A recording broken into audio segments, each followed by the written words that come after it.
Hello everyone, welcome back to Trek A Day. Today we have two new additions to the Star Trek book collection from this weekend. My wife and I went to the opening of a new Second and Charles near us, and we looked around some of the books and DVDs and whatever, and I grabbed two Star Trek books that I have not read before.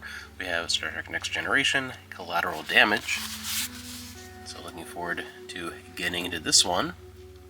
The past has returned to haunt Captain Jean-Luc Picard. Consequences are mounting from the downfall of Section 31, the covert organization that has operated without accountability in the shadows for more than 2 centuries. Throughout the Federation, the rogue group's agents and leaders have been taken into custody as the sheer scope of the misdeeds has come to light. As Starfleet Command decides the fate of numerous high-ranking officers caught up in the scandal of a Federation president's forced removal, Picard must return to Earth and answer for his own role in this conspiracy that some are calling treason.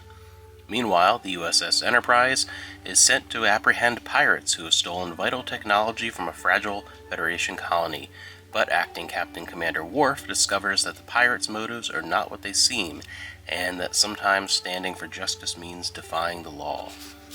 That one sounds pretty interesting. Looking forward to get into that. And then we have Star Trek The Last Roundup by Christie Golden.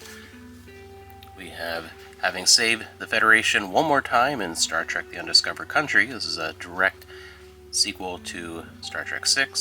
Captain James T. Kirk and the crew of the USS Enterprise have finally gone their separate ways. Spock, McCoy, Sulu, and the others are spread out across the galaxy, pursuing their own individual destinies, until an interstellar crisis touches all their lives. Bored with retirement and ill-suited to teaching at Starfleet Academy, Kirk jumps at the chance to help his young nephews colonize an uninhabited planet in a distant corner of the Alpha Quadrant. He even manages to persuade Scotty and Chekhov to come along for the ride. But Kirk soon discovers that the hardly human colonists are not alone on the planet they called Sanctuary. An alien race of whom little is known has also established an outpost on Sanctuary for its own mysterious reasons.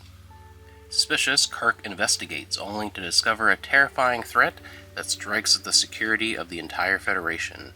Bridging the gap between 2 generations of Star Trek motion pictures, The Last Roundup fills a missing chapter in Star Trek history and provides science fiction's greatest heroes with an unforgettable final hurrah. So I really love Star Trek VI, so it'd be cool to check this one out, and one I have not read before. Let me know down below if you've read either of these before, and if they're ones I should really be looking into getting into, kind of adding to the lineup soon. I have a couple other Star Trek books that I want to get to, so these probably won't get to them this year quite, but I might move them up the list if anyone lets me know these are particularly exciting.